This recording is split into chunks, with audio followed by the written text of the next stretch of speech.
Selena Gomez and Benny Blanco surprise the world. We got to talk about this and more. But before we get into it, hi, best friend, and welcome back to my channel. If you are brand new here, my whole vibe is a pop culture cozy comfort content creator. Feels like we're on a FaceTime vibes. Today, I even took it a lot more cozy because I thought, you know what, best friend?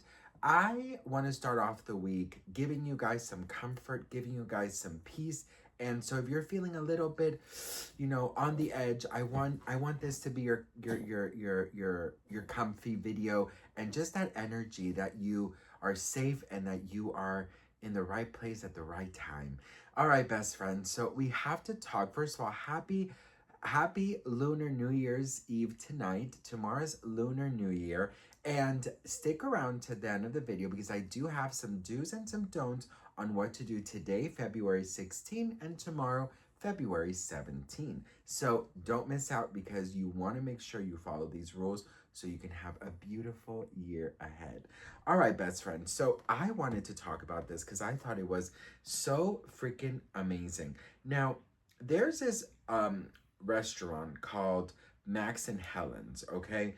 So Max and Helen's is like the hotspot right now. I mean, first of all, I've never been, so let's see what they have in their menu because I need to see what the whole fuss is about, okay? We waited 3 hours for brunch at LA's hottest new restaurant. Was it worth it?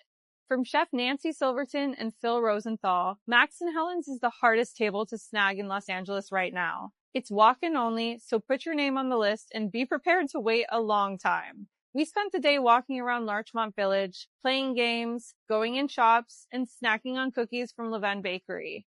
3 hours later, our name was finally called.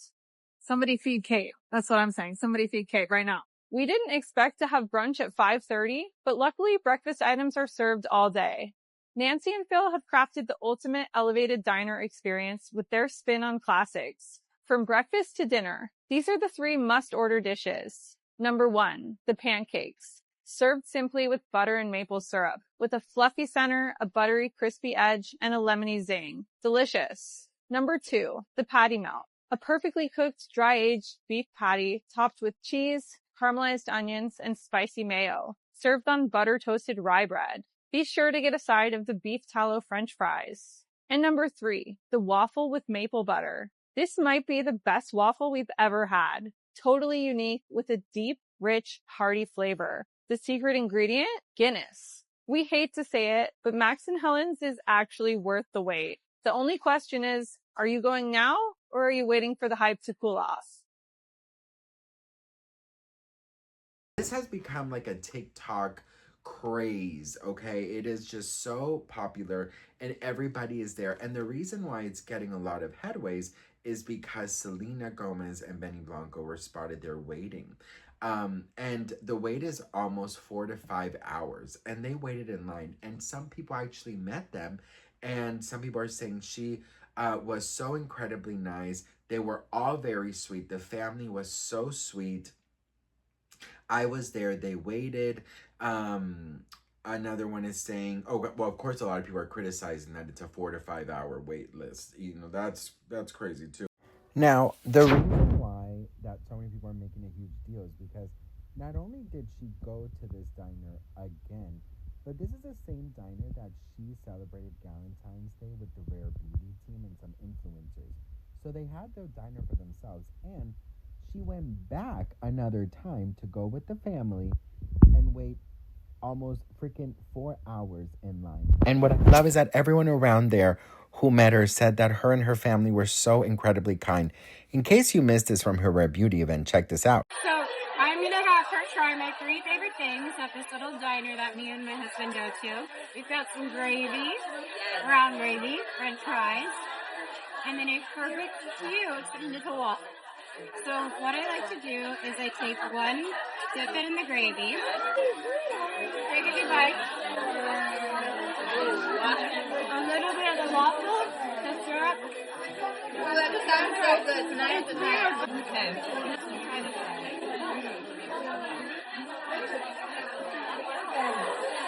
Great! It gives like chicken and waffles. So good. Yeah, I'm glad you got it. That's my new favorite now. I'm good. But the reason why it's getting a lot of people, up in conversation is because usually celebrities don't do this. And in fact, I have some fun facts for you, because I work with some celebrities, so I know a little of the tips and tricks. So basically what they do is the team calls ahead and says like, hey, so-and-so wants to come in. How can we arrange that? Okay. And usually celebrity restaurants, stores, any type of place, especially here in Los Angeles, is always warned. If a celebrity comes, you drop what you're doing and you go attend to them. All high-end retailers, all of these people, even though they don't want to admit it, they always want to go and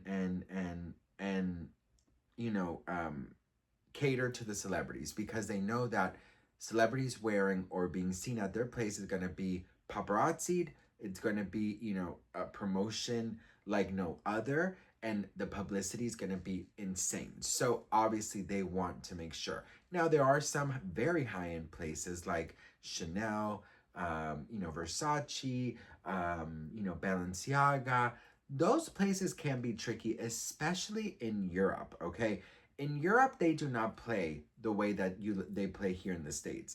In the States, they're more catering to celebrities, but overseas, everyone is the same, okay? Here, they can close a store. They do that all the time in LA. If there's like major paparazzi, they'll close the store and they'll be like, sorry, we're not letting anyone in. For example, I remember very, very vividly when I first moved here, I worked in a shoe store, which was so crazy, best friend. Like I mean, it doesn't exist anymore, but they had somebody's job was to watch us sales, clerks or whatever, literally all day long. And the main rule was we were not to stand still. We always had to be floating around. We can never, ever, ever, ever lean against the wall. I don't know how they did it, but I mean, I do, because there was someone literally, their job was to watch the cameras. If they saw us standing still for more than a minute, 55 seconds, the phone would ring. Please make sure you're floating around.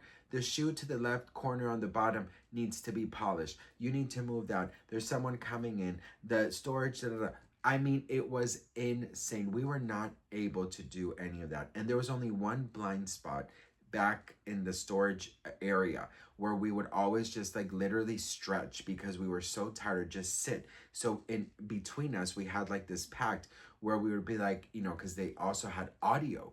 So sometimes they could hear our conversations and everything. It was so crazy. It literally felt like you were in the army.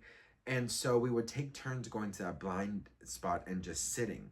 And if somebody was gone for more than like a minute or something, they would call, hey, where we can't see this person. Where are they? They'd be like, no, sorry, they're organizing, or some shoes fell, or an order came in. Like, we would invent things just so we could sit. So anyways, but I remember that Michael Jackson's son, I forgot his name, not Blanket, but the other one. Prince, is it his name, Prince? The older one, I forgot his name. But he came into the shoe store, but nobody knew that it was him. I did recognize him immediately because, I know my pop culture, but nobody recognized it was him. And he came with like 3 bodyguards. And I just remember like all the other like clerks, the bodyguards waited outside, but he just came in by himself, and I recognized him immediately. And I like ran up to him and I was like, hi, can I help you with anything? He's like, no, thank you, this and that. And I actually got in trouble because no one knew it was him. But then until I mentioned it, I was like, oh my God, that was Michael Jackson's son. Somehow the person watching the fucking cameras, it felt like Big Brother, calls me like, you missed out on an opportunity to sell. You could have sold him the whole story, this and that. It was so crazy. But anywho, celebrities are very catered to. So Selena Gomez waiting there, the amount of time that she waited, plus was super nice to everyone there, really speaks volumes of her, because I've heard some horror stories in Los Angeles where celebrities literally say, I want that table. And whoever's sitting at that table needs to get up immediately. And waiters will literally escort you out, pay for your meal. They would go up to you and say, hey, look, so-and-so is here. They really want this table. Can we please buy your dinner and move you to another table? And they'll do that. And of course, I mean, you're buying my dinner? Fuck yeah, I'll move. But it's so crazy. So the fact that Selena Gomez could have called and said, excuse me, her team could have called and said, Selena Gomez and her family are interested in coming. Please have this ready for them. And send us an email with the menu so we can order ahead. And no one around us. I'm not even kidding, best friend. That is why Justin Bieber and Hailey Bieber get criticized so much, because they're often seen going in and out of places, and then they're getting upset at the paparazzi, when in reality, in Los Angeles, most places have a back door where all celebrities go. In fact, in popular places like Beverly Hills, I really don't know where else, like Malibu, like very, very celebrity-based places, everyone and their businesses have a back exit just made for celebrities. So it's a little bit crazy, especially here in Los Angeles. That's why it's called La La Land. But I was so happy to see that, and so proud of Selena and Benny for just showing once again that they're so freaking, down to earth and nice. Anyways, I did want to change the subject because it is Lunar New Year's Eve and Lunar New Year's Day tomorrow, and I want to prepare you for it all. So here are some tips and tricks on what to do. So everyone's getting ready for Chinese New Year or Lunar New Year, which is on February 17th, and that's when the Year of the Horse starts. I've already shared different ways to prepare yourself for the new year. It's also really important to avoid certain things on New Year's Day. I'm going to go over 7 things you need to avoid on Chinese New Year to have the best year. The first one is no sweeping or taking out the trash. Symbolically represents sweeping away your wealth or throwing it away. You can throw things into the trash, but just don't take it out until the next day. Second, don't wash or cut your hair, because washing your hair means that you're washing away your luck. It's the same thing with cutting your hair. It's also like cutting off success or fortune for the new year. Also, you want to shower on New Year's Eve, which is going to be the 16th, so you can wash away all of the old energy from the past year. Avoid using sharp objects like knives, scissors, and needles, because they cut through your wealth and success. And also, it's a bad omen for cutting ties with your family. So a lot of people will chop their vegetables and meat the day before, so they're ready to cook it on Chinese New Year Day. Number 4, no lending or borrowing money. Borrowing money is seen as an omen that you're going to be struggling for the rest of the year. And if you're lending money, then you're just giving your wealth away before it can actually grow. If you can, try to clear more of your debt beforehand. Number 5, no crying, arguing, or complaining. It's believed that how you behave on the first day is going to set the rest of the year. So this is why some parents are extra lenient on their kids, so there's no tears and there's no arguments. Also, it's important to avoid complaining or speaking negatively, because you're complaining your luck away. So avoid doing that on that day, and it's also attracting more of that to you. And also, you want to avoid using unlucky words. Language is very important in Chinese culture. We want to avoid words or conversations related to death, illness, or loss. So you just want to speak positively, speak kindly, and have a peaceful atmosphere on the day of the new year. Number 6, you want to avoid breaking glass or ceramics. Accidents happen, but you want to avoid this because it implies like broken fortune or broken connections with your family. So if that does happen, you want to do a remedy. So you wrap the pieces in red paper and then you say "sui sui ping an." It's a phrase that's like having peace all year round. Last one, number 7, avoid wearing black or white. So in Chinese culture, black or white is usually worn during mourning and during funerals. So we want to avoid that. We want to wear bright colors to ring in the new year. Some people will even buy new clothes to wear on the New Year's Day. For example, you could wear a red top with black pants, or you could wear the white shirt with like a red vest. It doesn't need to be all red head to toe. You can wear other brighter colors too, like gold, yellow, or pink. Oh, these might seem a little strict, but this is all designed for you to have a lucky new year and have a really smooth year. Try to avoid these on the Chinese New Year. Let's make it an amazing year of the horse. So everyone's getting ready. Okay, so that was Lunar New Year, which is tomorrow, okay? Now, today, February 16th, you have till midnight. So it doesn't matter if you're watching this at 3, at 4, at 5, you have till midnight, okay? I want you to make sure your home is beautiful. I want you to make sure that you are 100% organized, that you are clean, that you've thrown out things that you don't need.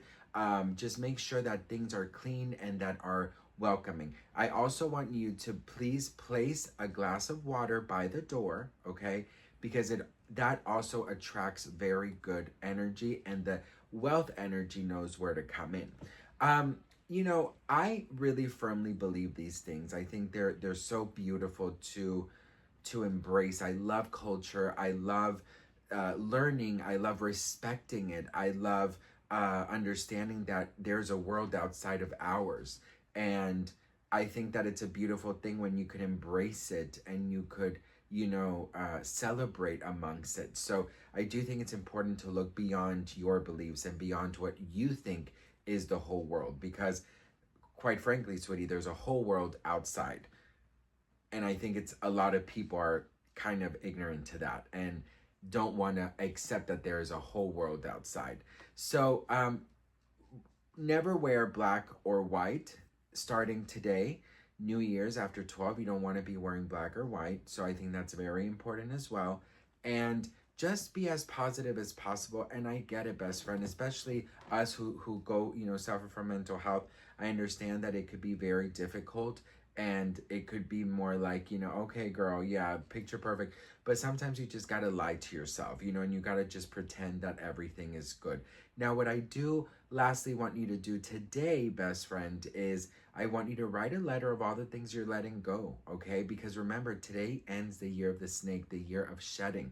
So I want you to write down a list of things that you want to let go of, that you don't want to welcome into this new year. So if you want to let go of illness, of, bad negative mental health, of certain relationships, of certain behaviors, of patterns, things that are bringing you down, I want you to let go of them. And I really, really want you to focus on being the best version of yourself. So write that letter, burn it, get rid of it, throw it in the toilet, wherever you feel safe doing it. But make sure that you write it, you release it spiritually, all those things, then you get rid of that letter and you never see it again because it's in the past, okay? So I hope this all helps. I wish you guys a beautiful, happy Lunar New Year, and may all of your dreams and your goals and aspirations come true. So first of all, can I just say, I wish you guys the most incredible Lunar New Year. I hope and pray that it is everything that you've wanted and more. If you can't follow each and every one of those instructions, don't stress out. Do the best that you can, okay? And the reason I, again, really wanted to do this type of video is because I want to give you guys the best, most comforting start of the week with just a lot of love and coziness and good energy and abundance. And I just know that it's going to be so blessed. So I love you all. Thank you for watching. And let me know what you guys think in the comments below. And I'll see you on the next one. Mwah.